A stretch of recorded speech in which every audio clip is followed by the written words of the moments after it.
But if you can just prolong that, delay Uh-huh. gratitude a little bit, and just start doing a little bit of like multifamily investing, like you're uncomfortable, you're not in the place you want to be, but you're living there for a reason to Yep. get to a place you want to be. The place you're gonna be in the future is gonna be 10 times greater than the place that you get if you like just came out of college or started a new job or bought your first property.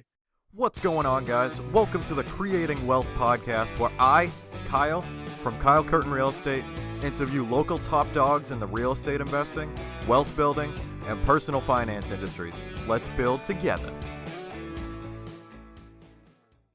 What's up, guys? This week's guest on the podcast is absolutely awesome. Wendell has a really cool story and shares a ton of great tips for all kinds of folks in the real estate investing space. In this interview, we get the pleasure of digging into quite a bit of skills and mindset that you need to be an investor and entrepreneur. A few of the topics we chatted about included how you can live for free by house hacking, how to 10x your dreams by delaying gratification, the absolute need for work-life balance, and a few tips for jumping into your first property. We had a blast in our conversation, and I hope you enjoy. Let's jump right into the episode. What's up, guys? Welcome to episode 83 of the Creating Wealth podcast. Today, we have the great pleasure of chatting with Wendell Butler, a phenomenal local real estate investor and loan officer with Envoy Mortgage out of Medway. What's going on, Wendell? I'm so excited to have you on, man. How's everything going? Going good, Kyle. How are you doing? I am hanging in there, my friend. Weather's starting to get a little bit warmer out. Hopefully, kind of keep going in that direction. Yeah, I mean, it was the past few days, and then today was pretty cold. Yeah. Day before too, but we're hanging in there in good old New England. Pretty much, man. My mom was telling me something about snow or something like last night. I'm like, Ma, I don't want to hear that, please. Oh, no way. I think it snowed on Easter, didn't it? I had like hail in my backyard. Yeah. I was like, why do I live here? I'm right there with you, man. I hear you. Yeah. But awesome. Yeah.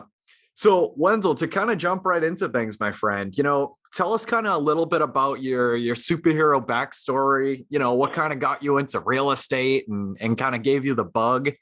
I'm very excited to jump in. Yeah, for sure. I mean, I don't have like a standard kind of all-time like life love for real estate. It kind of just happened out of the blue. So when I graduated college, I was trying to be like a physician assistant, and I was going like the whole like medical route. And then I realized shortly after being a CNA for a little bit, gathering my hours, I didn't enjoy that as much as I thought. So then I had like a little quarter life crisis, and I moved to Miami, and with some friends that were like entrepreneur type minded. And when I was down there, I was kind of just hustling. I was bartending, working. I had my own e-commerce type site going on, like a business. And then I realized how much fun that was, and like freeing kind of being entrepreneur like is. And then I ended up moving back to New England and got like a 9-to-5. And then within like 5 months of having a 9-to-5, I was just like, I don't know why I'm doing this. So I caught like the entrepreneur type bug, and I was like, how do I get out of this? Like, I can do some e-commerce stuff. I can do, start my own business. And then I fell into reading about real estate. I read some books. I read like Rich Dad Poor Dad. Obviously, that's what everybody reads. And I started reading some of Brandon Turner's book from Bigger Pockets. And I was like, this doesn't seem that bad. It seems like it's pretty straightforward and easy, and well, not easy, but it's like pretty understandable. And I was like, I think I can do this. So then that's really what got me into it. And I just started like real slow. I started with like a condo and worked my way up to where I am now. And I'm still very new, but I'm light years ahead of where I was in a pretty short amount of time, I feel like. Yeah, that's absolutely awesome, man. It's so exciting. You know what I mean? Like, even, just kind of being around like a couple people that, think a little bit differently, and like, maybe less of like the traditional, like 9-to-5, kind of lifestyle. And like, it starts to really make you think, you know what I mean? And like, reading books like Rich Dad Poor Dad, like just sends you over the edge to like new things. You're like, yep, I Oh don't yeah. want to do that 9 to 5 anymore. Yeah, for real. Like they were basically, so my friends created this thing called CrossNet. I don't know if you've seen that or heard of it. It's like a four-way volleyball net. And when I was living with them, it was like nothing. And they were just like literally in the apartment, like putting together like poles, like trying to like play CrossNet. And we would go to the beach like every day, and I would help them like get marketing. Like we take videos of us playing it for like their business. And I was like, this is cool. But I was like bartending, and I still had that mindset like, why don't you guys get like a job on the side to like, make a little bit of money, because they were making nothing. Yeah. But then I just realized like the amount of hustle that they put into it and the amount of grind. And now their company is like, 10 figures. Like they're about to like possibly sell it for like multi-million-dollar deal and then go on to a new thing. Like I'm like, okay, well, if you just grind at something long enough, as long as you have a goal and a set thing in mind, you can be successful in anything. And that's the way I kind of look at real estate. And I chose real estate as my avenue for that. But Yeah, I totally agree, man. That's incredibly inspiring, like especially to kind of see a story like that, like very, very close to you, and just kind of like, think on a much, higher level of like, the things that are really possible, and like, the sky's the limit. For real. I was like, they literally went from like constructing a cross net with like blankets and like other, I don't even know what they use. They use like 2 volleyball nets and put them together themselves. And then now it's like, they were on ESPN yesterday. Like they had a tournament on ESPN, which was pretty cool. That's crazy. Yeah. So I'm like, I can do anything. And it's exciting. It really opens up your mind. Once your mind is open, to that stuff, and that you can really do anything, you're kind of unstoppable, I would say. I mean, there's always like things in the back of your head that's like, you can't do this, like it's hard, but then you're just like, yeah, I can, because you think of those things and experience that you've had and seen people be successful that The way I kind of look at it is, especially like having, a really, really crazy story like that, I mean, like if you can see it done once, like I feel like that's kind of all you need, you know what I mean? Because like you've seen somebody cross the threshold before of like, something being possible.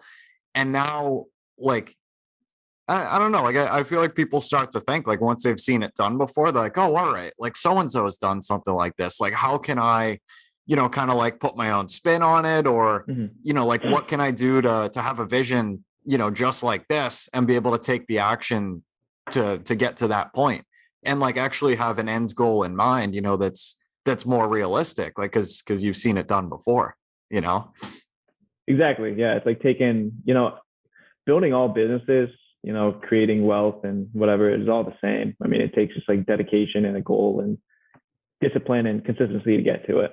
And just seeing, anybody do it with any way, whatever way it is, like a sports player, like becoming a professional sports athlete, like you don't get to see how much they grinded to get there, but like they put a lot of effort into it, and like days and hours and like weeks and months and years of grinding, to just get to where they are today. And it's hard when you just see people's results, but when you actually are like in the moment of them, like in the beginning stages, and then see the result, then it pretty much sets your mind on believing you can do anything. So it really does, man. I couldn't agree more.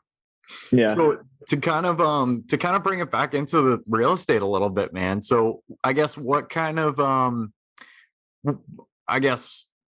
like what kind of started to like ask the question about, like potentially getting into multifamily, like after you bought that first condo, and like kind of like, what kind of planted the seeds in your head of maybe trying something out that's a little bit different? Yeah. So when I first bought my condo, I wasn't thinking about real estate yet. I just wanted a condo. And I was like, I just want a place to live. I'm like, this is cool. I own my own spot. And then I started reading like the Bigger Pockets books, and I was like, okay, like multifamilies, you can like buy something, live in a unit, rent out the other, live for free. And I was kind of doing that with my condo because I had a roommate that was living like in a room and paying like basically a third of my mortgage and my payments. And I didn't realize like how much of a big factor that was.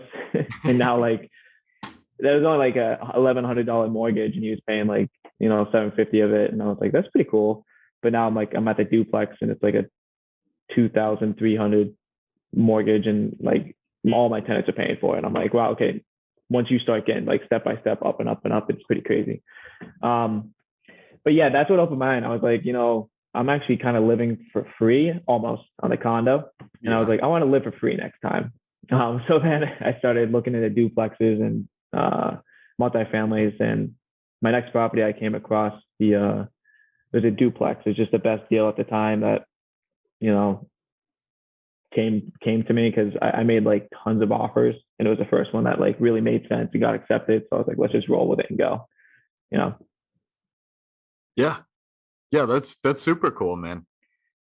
I totally feel you about the like living for free. I'm still trying to live for free. I'm pretty close in terms of like just kind of talking about the debt side. Yeah. But yeah, no, it's absolutely game changing, man. You know what I mean? Like, and especially to be able to see, or I mean, there's a couple different ways to go with this, but I think it's super cool how like you were house hacking like before like you actually knew what it was, like having that roommate in the condo, and like I think that's the coolest thing in the world, and like just kind of stepping back and seeing the impact of it. And you're like, oh crap, like, like maybe there's something Yeah. really, really big here, like along with, like having this huge thing happening already. Yeah. Yeah. I don't even know. Like, I mean, when I grew up, I was pretty financially, like, I just understood financials and how to, I guess, use money the right way. Yeah. Yeah. And my dad was very huge on that. Like, he always taught me it. And like, even when I got this condo, he was like, "You're gonna get a roommate? Like, you should probably get a roommate." And then like I got a roommate, and then I was like, okay, like what can I do the next step for this? And then yeah, I started just moving towards bigger things from there. But yeah, Yeah. once you do it at a small level, like you can just, the next step is just do the same thing but at a bigger level. I mean, it's all the same. It's just Yeah. bigger, you know. Yeah, no, I definitely agree, man. It's funny that you say that actually, because I'm actually I'm trying to get a couple roommates in my property right now, like in my unit. Yeah. Because there's a college like 10 minutes away from me, in another town, the next town over. And it's gonna be interesting because like I haven't lived with anybody before outside of my parents. So like I don't know, like it's definitely gonna be interesting. Yeah, But there's there's pros and cons of roommates. I mean, you always have a person there. It's fun. They help you pay for like your mortgage. You always have company. But I mean, if you pick a bad roommate, then it can go downhill because, maybe they're leaving crap everywhere, and you're like, Jesus, you come home from like a long day of work or like grinding, and you literally are stepping into like just a war zone. And you're like, oh my God. Um, but it's good to like, when you have a roommate and you just communicate well, and, Yeah. set like boundaries and figure out, what you guys, how to clean and like what you guys like work together on, then it's pretty good. But yeah, it's a good idea. I mean, if you think about it with like a three family, say if you have you have a three family, right? Yep. Yeah. So say you have a three family, and are they two bed, like one baths or three beds? I got 3 beds in my unit. Yeah. So think about it. You have two units you can rent fully for market rent, right? And that like probably would make you live for free if you're renting them market rent. Yeah. And then additionally, while you're living there, you just get two roommates in each of those rooms, and that's pure cash flow. Yeah. It's just really cool. And then once you move out, then yeah, it's just pure cash flow anyway. But you can purely cash flow before you actually own the property without living in it, as long as you're okay with being a little uncomfortable. Yeah. But Exactly. you're not growing unless you're uncomfortable. Amen, man. I totally hear you. Yeah, no, Yeah. and that's kind of the dynamic, you know what I mean? Like I was telling one of my buddies the other day, I'm like, oh, I'm starting to get pretty comfortable, like living on my own. Like, man, literally, like the size of my bedroom at my parents' house was like the size of like a closet. Like literally with an Really. armoire and a bed, and like there's this little like dinky closet in there. And like that's all I've had for the past, 21 years. And now all of a sudden, like I have a bedroom that's like twice the size and like my own stuff. And I'm like, oh, this is kind of cool. I'm like, but no, dude, like you need to stay focused. I'm like, you're trying to get that, cash flow and like, saving up a decent amount of money again to eventually, look for another deal. And like, you just got to keep Hmm. moving. So that's kind Yeah. of where I'm at is like, basically getting one or two roommates in here. Cause I mean, also like the parking situation's a little quirky. So Yeah. I know for a fact I can get one more car in here, but I'm not sure about two. So we'll have to see. But yeah, I mean, that's definitely the dream, man. Is like, I feel like if you're able to, um, and it kind of makes sense for your situation. Like if you're able to house hack a multi and like say it is in like a college town or like, not too far from one, I think it can definitely be kind of a game changer, if you can take in another, one, two, or um, you know, roommates as well, like living in your unit with you.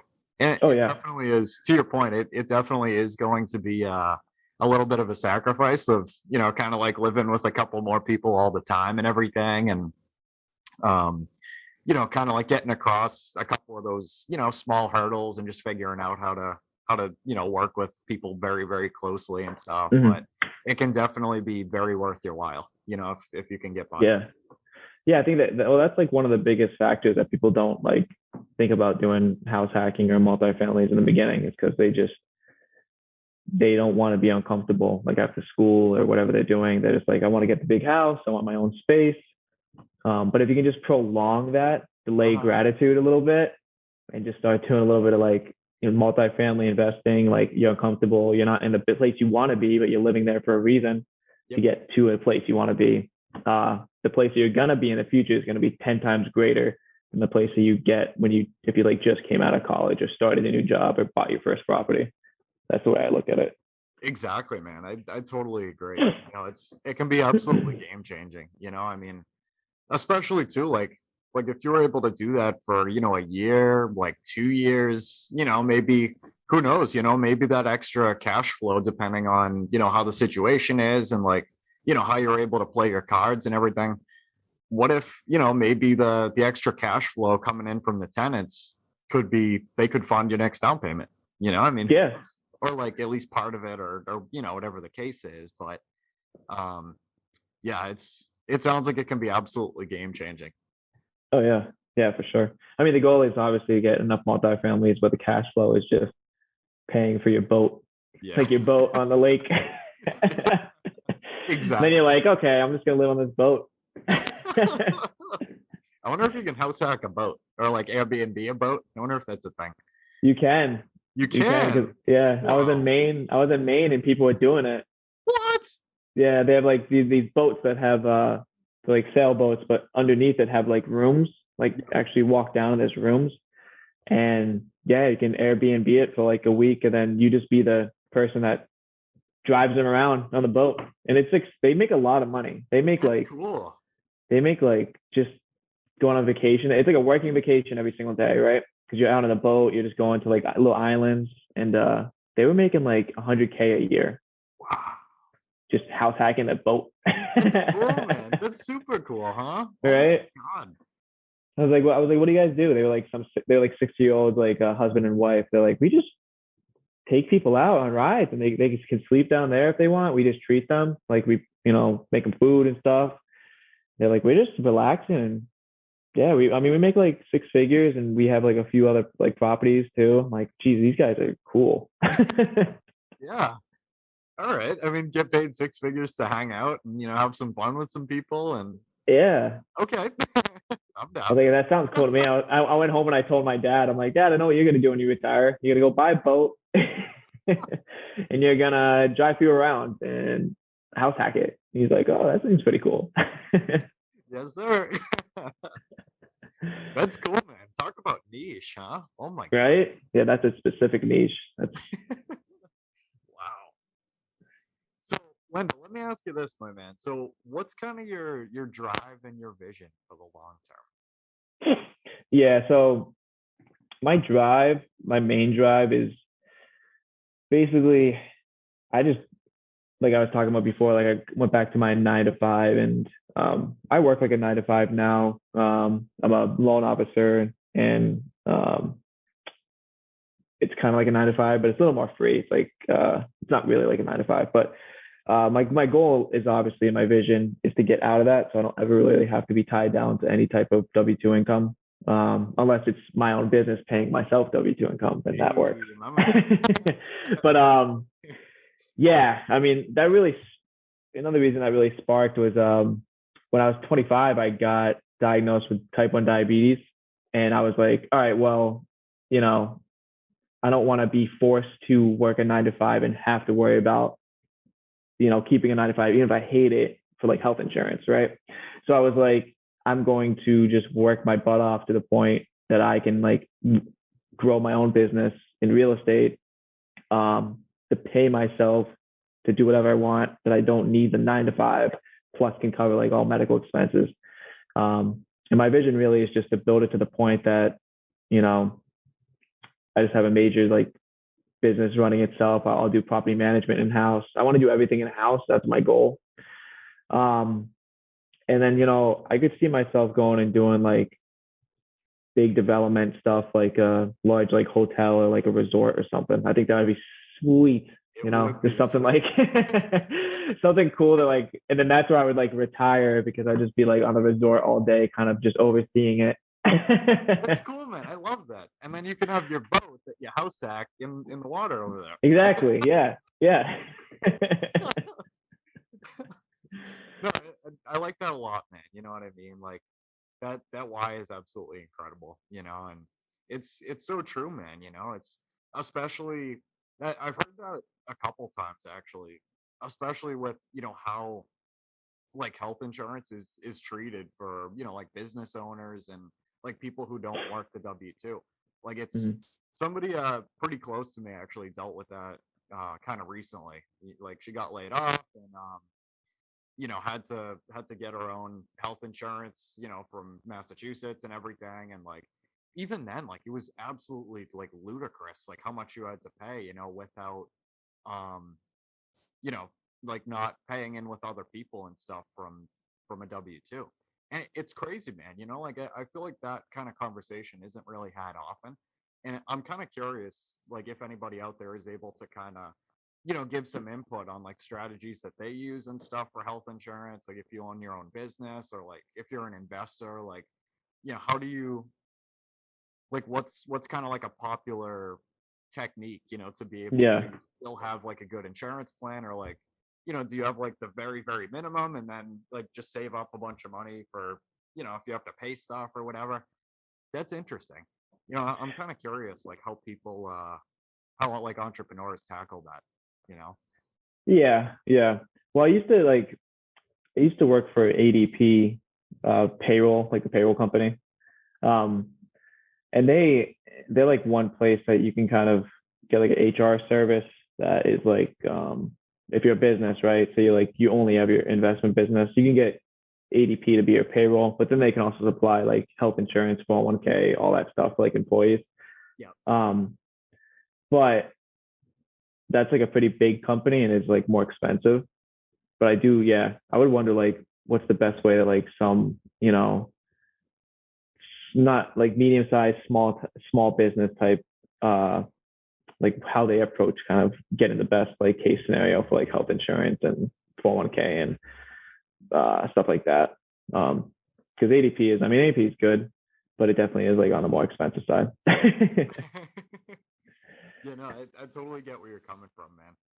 Yeah, It definitely sounds pretty interesting. yeah, for sure. But yeah, like that's just, that's like one of my whys. Another why is just, uh, I just want to get to the point that once I have kids, I don't want to be like have my work deter me from seeing something that I want to see them do, like say a sports game or something. Like I don't want to be like, oh, I gotta go to work, I can't come. I want to be like, my business is set, it's like running, whatever. I can just go do whatever I want and go see my kids. Yep. Because like, one of my biggest goals is obviously to have a family and, make my kids the best people they can be and leave a better me on this earth once I leave. You know what I mean? And that's like the long term goal. And I think the best way to do that is, you know, through real estate for me. Yeah. I totally get it, man. Did you play sports when you were a kid by any chance? I did. Yeah, I played Yeah. pretty much any sport. Yeah, there we go. You know, I totally get where you're coming from, man. You know, it's it's huge. You know, I Yeah, actually I hear that decently often, you know what I mean? Like of, you know, being able to be there like for all those kind of moments and like sports games especially, you know what I mean? Like having games, you know, on like 4 or 5 o'clock on like a Wednesday or something, you know, and like 99% of people are still, you know, at work or on their way home or in traffic or whatever the case is. And yeah. like just imagine, you know, like how special it will be, you know, to be able to be like, oh, you know, like, yeah, I'm done for the day at like 2 o'clock. You know, now we can go to little Wendell's, you know, baseball game or something like Yeah, that. And like, you know, like go get it, sweet. buddy. You know, like, Exactly. Like it'd be awesome. And then like your kid gets even more pumped because like his parents are there. It's it's cool. huge. You know, it really is. Yeah, It's the little things, man. it really is. I think people miss that too. Like, I mean, a lot of people go into real estate for, or even like business and stuff, but just like money and stuff. Hmm. I mean, which money is important. Money helps create freedom. Yep. Um, but it's mostly like for the freedom. That's mostly why people do it. But some people get caught up in like the money. But money does create freedom, so I guess it makes sense. Yeah. You know. Wendell, what is the most important lesson that you've learned over your career so far? So I guess the most important lesson for me is, and I still face it every single day, is like, we were kind of talking about this before, like get comfortable being uncomfortable because when you're uncomfortable, it means that you're growing. Yep. So you should keep on striving to like put yourself in a place that you're like, like, can I do this?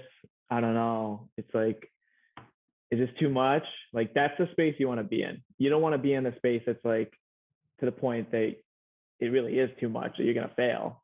Yeah. But you don't want to be in a spot that you're kind of just sitting back and you're like just letting life kind of chill and go by. You want to be in between where you're like in a spot that you're uncomfortable, but you're still progressing. Yeah. And I think that's my biggest lessons I learned because once you find yourself like in that spot and you just continue to stay in that spot, you get kind of used to it. Yep. And then it gets people say, it doesn't get easier, but it just gets more like routine. Yeah. And then you just keep on slowly progressing. Um, and that's definitely like one of the biggest lessons I learned. And then, yeah, like another lesson is, networking is huge. Like it's about the people that can really progress you and help you get to like the next level. Not about just yourself. So the less you worry about like just yourself and what you're doing, and like you can kind of go create some friends and network, Yeah. build teams and friendships and people with similar mindsets and goals. It really helps you progress in business and especially in real estate. Yeah. No, definitely, man. I totally agree. You know, and like especially to your point of you know, kind of finding that medium between like, you know, just kind of like coasting and like your day to day and like maybe not, you know, kind of taking more of like a passive angle on life in general, I guess you could say, as well as like over leveraging yourself to the point of no return. Yeah. um, Yeah. it's hard to find the balance, man. And it's funny you say that. Like that's something that I'm kind of struggling with right now is like taking on like way too much and like just being like way too over leveraged. And it's it's interesting, you know, because I think you're right. Doing like enough, then like, or like maybe like just a little bit, then like you kind of start to get comfortable and like, you know, like maybe it's just kind of like easy, or maybe it gets like mundane, like to do, you know, like the same thing over and over again. And um, you know, but also having the extreme on the other side of like literally not having any time to do anything at all, you know, and like you just have way too Yeah. much going on, and like relationships and stuff start to, you know, not be looking so good and that kind of thing.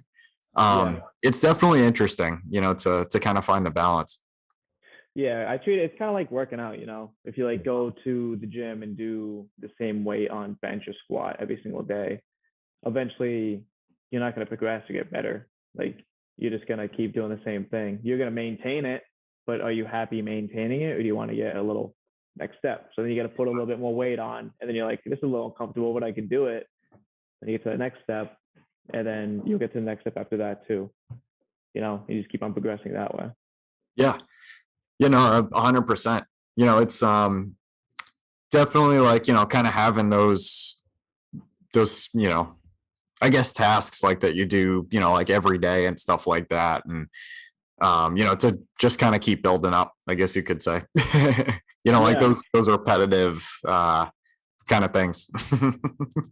Yeah, exactly.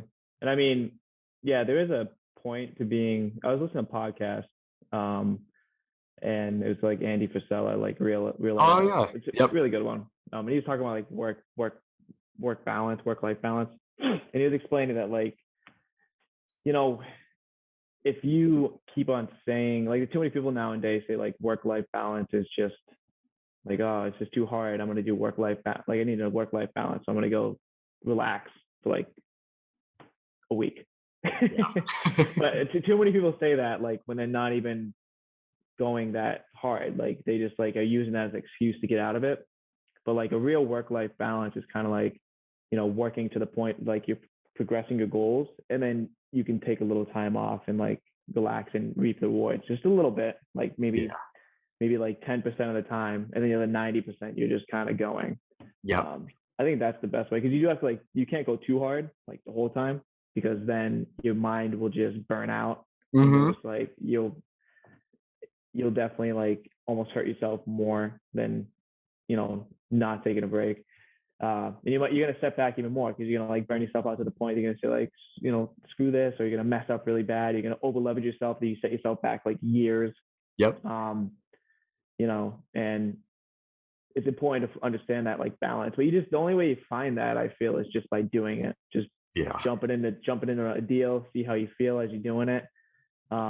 And then if you're like, okay, I feel good now, then you jump into the next one. Maybe you do another one at the same time, and you're like, oh my God, okay, like this is definitely my max. This is my max. And you're like, Yeah. keep working on those. But then once you do that, you're like, okay, maybe I can do 3 deals now at the same time. Boop, boop, boop. And then, yeah, you know, Yeah. Yeah. I totally agree, man. It's definitely tough. I feel like it's kind of different for everybody. And to your point, like I feel like you just have to kind of find it, like, and eventually it will come. Yeah. yeah, I mean, like everybody's different. Everybody has a different like way to get there, find it out. But the most important thing is you just try to find it, instead of just sitting back and chilling. You Yeah. want to try to find that spot where you're uncomfortable. Mm-hmm. Get comfortable being uncomfortable. That's what they always say. And like when I was in the military, they used to always say that, like, get comfortable being uncomfortable. And I'm like, well, this isn't that. Yeah, like sleeping in dirt is a little different than working towards your goal. I totally forgot you were in the military, man. Yeah. I was in for, I think, like 7 years. It was fun, but it let me like, another thing too is like it let me use the VA loan, which is awesome, and like the VA loan's great. So Mm-hmm. yeah. That's cool, man. Yeah. So, Mr. Wendell, what is your best piece of advice to new investors that want to start and manage their rental portfolio? Well, if you're a new investor, like when I was new, I thought that, I had to save up a ton of money. Like I needed money to start. You know what I mean? I knew Yeah. nothing about loans, nothing about anything like options out there. But there's a ton of like options of loans where you can get really low down payments. You can get almost 0% down. I mean, you can use the VA loan to get 0% down, but there's also like mass housing loans. Say you live in Massachusetts, you have 0% down loans, do that too. Like there's options out there for you, but Yeah. you just have to search, read, keep continuing to educate yourself, and look around, talk to people, network. So I think that's like the number one thing that I would say for new investors is really just get out there and just talk to as many people as you can, read as much books and information that you can, and just try to find, a way into real estate. Because once you get that first deal, the next one is easier, the next one's easier. It's always that first one and just jumping in. Yeah. That's hard. And another thing too is for new investors, and I see this a lot, like dealing with some of my clients that are trying to find their first house hack. They get very as a new investor, you get very picky kind of with your property. You're like, Yeah. you walk in and you're like, oh, I don't know, like that's not like, I don't know, those pipes look a little old or something. Um, and you're like, I don't know, the paint, I don't like the paint. Uh, like you get very picky, but once you kind of understand what to be really picky about and what not to be picky about, like you want to be picky about obviously like a roof that's about to cave in or like electrical that's like A on fuse like box. fire, yeah, like sparking downstairs. Then you might be like, okay, well, I don't know if I should get this property. Um, but once you like get past that first property where you like picky, and just jump in, like you should just jump into a property. There's gonna be unknowns and stuff. Like there's no reason to be picky because even if you're picky, you're gonna buy a property eventually. It's just you're just prolonging yourself, and then there's still gonna be problems with it. There's always gonna be problems with rental properties. Yeah. And you're just almost prolonging your ability to like quickly grow by like not jumping into it. Yep. So I would say like, don't be afraid to just jump in. Like if there's a couple things wrong that you don't really know and you're kind of unknown about, like you're supposed to have unknowns. Like I still buy properties. Like I'm going through a property right now that I'm looking at that I don't even know what the inside looks like. But I'm gonna make an offer because because the outside looked good, and I'm Yeah. just gonna set myself up to like look at the inside, and you set up like contingencies or whatnot, and you just learn that as you go. But Yeah. when I first started, would I ever buy a property that I couldn't see the inside? No, No go. Yep. no. But now I'm like, okay, like judging from the outside and other properties, like this is probably kind of what it looks like, and you just learn. But it's important to just jump in and get that first deal underway, and Yeah. read, do a ton of calculations, talk to people, and just learn. Be a sponge. Yeah. I like that a lot, man. And to your point too, like some of these things that like would scare a lot of people, like especially just jumping in, like it's a really, really scary thing, and like, some of these things that, well, what I found at least personally, was, some of the things that scared me like initially after going to like, first couple open houses or showings or what have you. Some of the things that scared me then, like, definitely aren't as much of an impact as they are now. And like you said, like you just kind of pick things up with time. And like that was something too, like, oh, if you see a house pop up on the MLS or something, say it's a 2 or a 3 family, and one of the tenants, they're having problems with one of the tenants and they're not going to let you into unit 1, just throwing something out there. To a lot of people just kind of starting off, and like this one, I definitely, was in a situation or two like this where I saw a property come up and it said like, oh, like you're not able to access unit 1 or like, something like that. Like you're not going to be allowed in. Like it scared me away. Oh yeah. But the more that you kind of dig into it, that's as easy as like, oh, go down to your contingency line in your contract and be like, oh, offers contingent upon satisfactory walkthrough of building or like unit 1. So now like you can still get it locked up, but you also aren't taking the risk of like buying something like sight unseen. And there's a lot of things like that. And like the more that I kind of get into real estate and dig a lot deeper, as time goes on, like the more I'm seeing that a lot more of it is a lot more flexible, than you might think, like, first jumping off like into things. Oh yeah, for sure. It's like if you buy a house, your house isn't gonna like blow up. Like it's not like I could be like, oh no, like I didn't see this unit, like it's gonna explode. Yep. I mean, if you buy a house that like has really bad foundation, it might. Offers contingent on a good foundation. Okay. Like, kidding, guys. But yeah, like another, like to your point, like just like once you as you go, you start like getting more comfortable with like the properties that you look at, obviously, because you start noticing like, okay, this isn't that big of a deal. Yeah. And one way that you can kind of speed that up is try to find like a realtor that invests, or like a loan officer too. Yep. That has an investor type experience in mind, and then walk the properties with the realtor, and they'll tell you like, this is what you should worry about, this is not what you should worry about. then like the loan officer will kind of do calculations for you and show you the numbers and be like, this is a good first deal. Things along those lines, and that will really help you be more comfortable in your first deal rather than kind of doing it yourself or being with like a realtor or a loan officer that don't have investor type minds. Yep. Because they're not going to really help guide you or make you feel more comfortable. They just kind of will show you the property and point out the good things, Yeah. you know.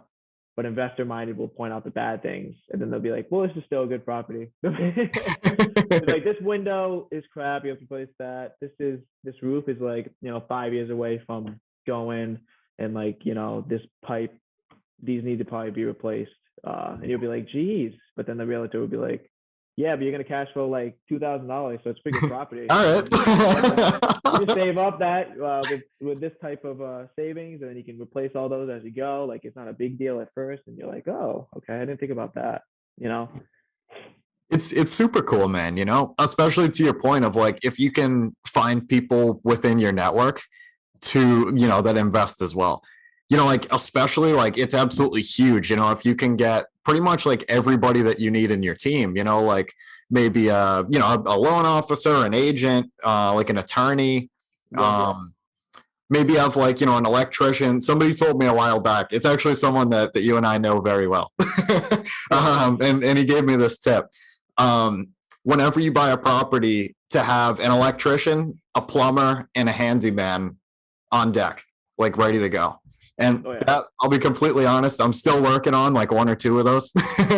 If anybody's got good contacts in Leominster, let me know. But but yeah, I mean, like, it was something as simple as that, you know what I mean? Like that can really make an impact. And like that gentleman was an investor himself, and like, just having those, like having people around you like really close with that kind of insight is absolutely huge, and especially, like I said, like those people that are on your team, and like it's pretty important, and especially like, agents and lenders, like they might be able to see things completely different because they might be investors themselves, and like be like, oh, like I was mentioning earlier, with the like one of the units like not being able to get in, but like, oh, that's easy enough to write into the contingency, like no big deal, like you'll still sleep tonight and like everything will be fine, and like you're not taking on extra risk.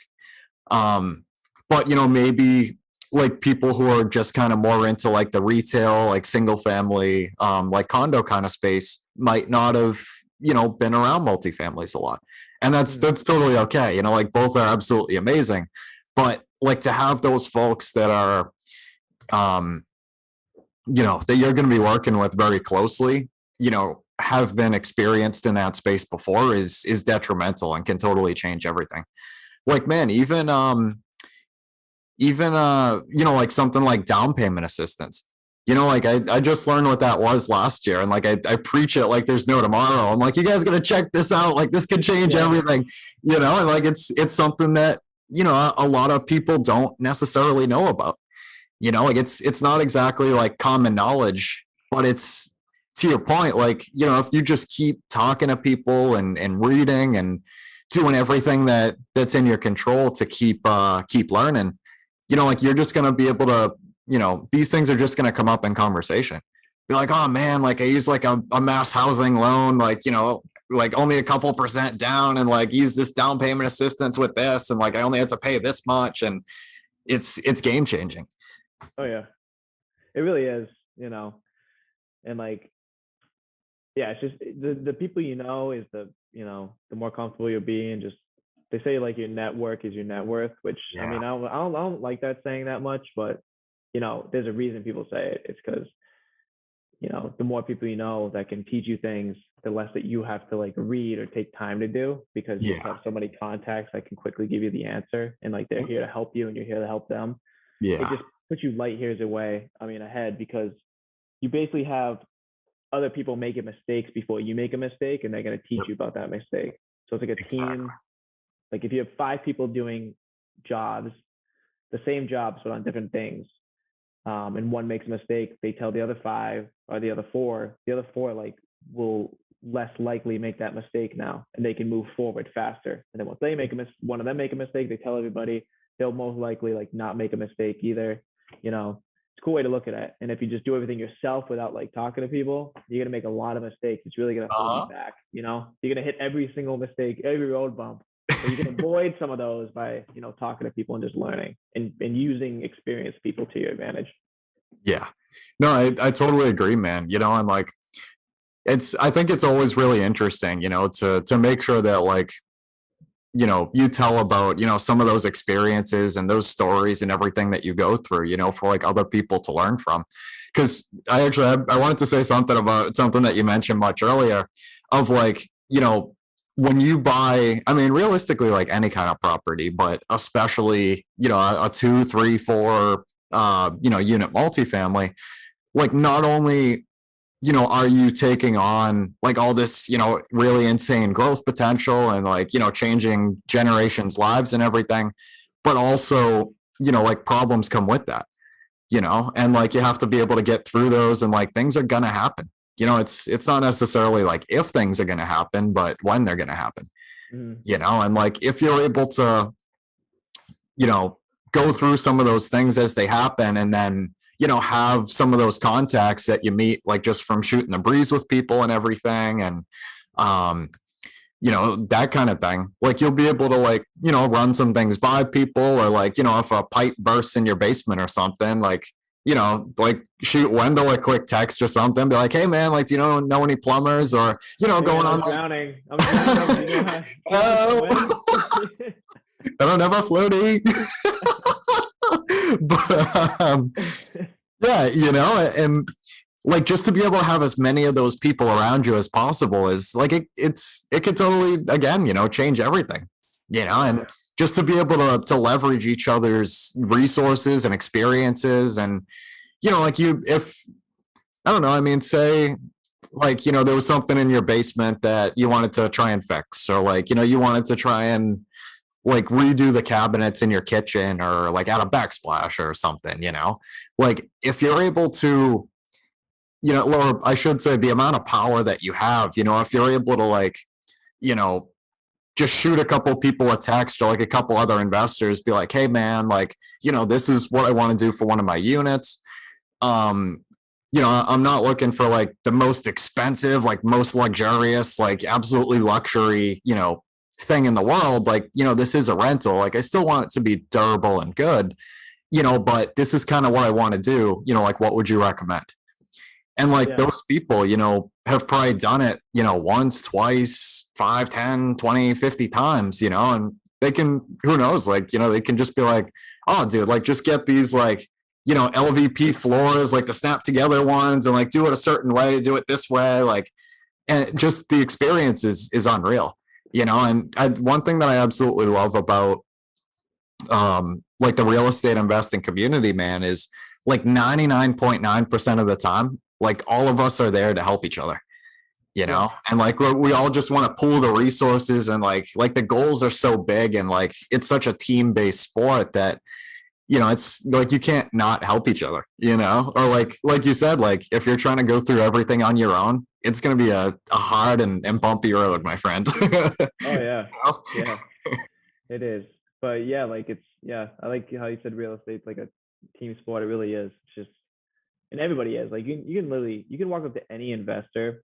Yep. If you're out at the bar, and like you can walk up to any investor, I guarantee they're gonna like spit some knowledge at you and like help you out. Like, yeah, they just want to, because like it's cool. It's like a networking community. Like everybody kind of wants to know each other, help each other, because I mean, you never know when you're going to see that person down the line that maybe they have a deal that you want to buy from them, or they want to buy a deal from you, or you want to partner together on a deal. You know, it's all about just everybody's trying to reach a goal, and it's pretty much the same goal in a broad spectrum.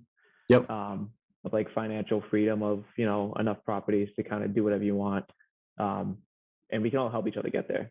And if you try to do it alone, you'll go a lot less far. Yeah. Yeah, no, I totally agree, man. So Wendell, I got one more question for you. I know we kind of talked about it a little bit, but I'm going to ask anyway. So the question is, do you read? And what is your favorite business, investing, or real estate book that you would recommend to anyone? I do read. I've been trying to read a lot more lately. I feel that, man. Yeah, I read a lot of like nonfiction stuff, but I need to start reading a little more fiction because I've heard that fiction actually helps you, get more creative and like even in business. Like nonfiction is good because you learn a ton, but fiction really like opens your mind more without you knowing it, and you'll kind of think of ideas like off the spot that you wouldn't have before. Um, but my favorite business book. I mean, people say Rich Dad Poor Dad is obviously a good one, but I would say it's a book by Brandon Turner, and it's called, you know, I'm probably going to say the title kind of wrong, but it's like investing in real estate with no or and low money down. I think that's what it's Yeah. called. Yep. Yeah, because like so, I read like he has like three books. They're like it's a blue book, a red book, and a yellow book. This one's the red book. Yep. I read all three. Um, the blue one was the first one, which is just about like long-term investing broadly. But the one about like investing with low and no money down, it really opens up your eyes to like the opportunities you can do within real estate. Like you could literally have like no money, but as long as you like know how to put together a deal, know how to run like management of a property, and then you just find people with money that are, maybe doctors, lawyers, or someone that just doesn't want to do anything with the deal, but they just want to put their money into a deal because they know the benefits of it. Yep. You can literally buy like $1 million property, buy $100 million property with none of your money, and then you can own $100 million asset and get gains from it and leverage it and whatnot. And when you kind of read that book and see like the opportunities that you have and different ways to do it through like conventional loans, through working with people, through syndications, it really just makes you understand that you can do anything, even like with barriers that you think are there, like money or experience, whatever. Like if you can bring something to the table, you can get into real estate, even if you don't have money. And that's kind of it's cool. It's cool how he explains it in that book, and I think the way that he describes it is very. It's like medium low level because it's enough to almost anybody can understand. Yeah. There might be some things that you read that you're like, what does that mean? And then you have to like go Google it and kind of research a little bit. But it's a really good like starter book, definitely to like open your mind and be like, whoa, like I can actually do this. Especially if your barrier is like, I don't have enough money to get into real estate. Like read that book, and you'll be like, I can do it. I can do whatever. Like I can do it all. yeah, I'm gonna go buy Trump Tower. Sell or finance it. Yeah, just sell it, fine. He'll probably charge you. Why not? YOLO, right? Trump will be like, you get 99% interest because I'm the best. I'm the best lender. Huge profits. Yeah, no, that is a super, super good book, man. It those Bigger Pockets books are really, really good. That one especially, and to your point, like it really does open up your mind, and I almost kind of want to read it again. It's been a little bit. Yeah, me too. I mean, there's so much stuff in there, and like I forgot a lot of it. Sometimes Yeah. I need to go back with like a highlighter, or, like post-it notes, Yeah. like quickly, because they write it like it's like a textbook, but it's not that boring. So Yeah. it's like a textbook that you can enjoy. Yeah. So you can just go back to it. I know some of those books, there is like they're just so packed with information. Like same thing here, man. Like I used to like just take a piece of line paper and like just write the notes on that. And then I started getting too many of those with all the notes from some of these books. And I'm like, you know what, screw it. Like I'll just start highlighting everything. And it's definitely the point of no return. Yeah, for sure. Yeah. Yeah, that book is, I mean, Rich Dad Poor Dad, of course. I mean, if you haven't even thought about doing entrepreneurial shit stuff, Rich Dad Poor Dad is definitely a top one.